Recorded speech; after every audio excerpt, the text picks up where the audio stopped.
muchagara kusingaperi, zvamunoreva chatevera, nemavangatokunda.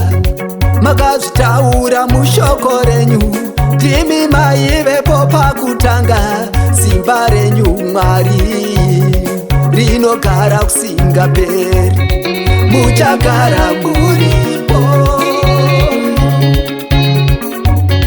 mucharamba muripo, mucharamba muripo. Kana zvibira Ishe wangu, turai mtoro Baba, mukondinunura pane zvinorema.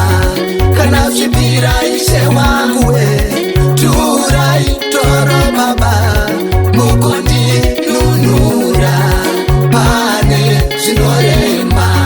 Kana zvibira Ishe wangu, turai mtoro Baba, mukondinunura pane zvinorema.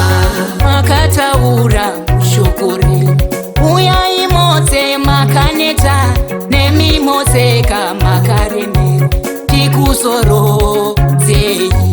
Makataura mushoko renyu, uyai mose makaneta, nemimotseka makaremera, tikuzorodzei.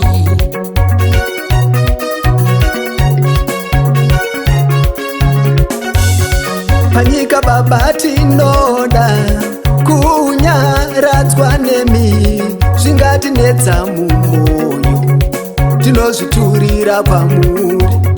Muupenyu wotorarama tiri tega tigone, asi Mwari mukapindura, ndimi muridzi wezvose.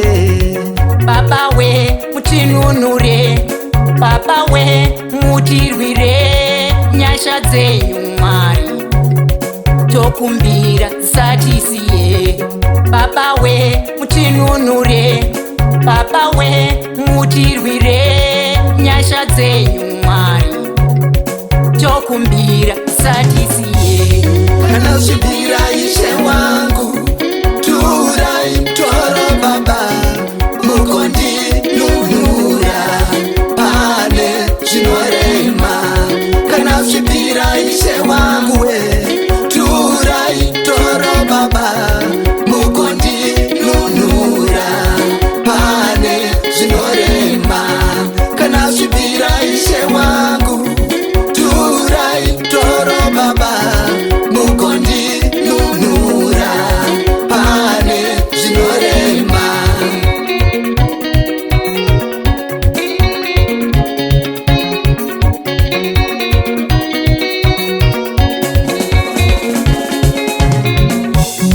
Muchagara muripo, mucharamba muripo, muchagara muripo,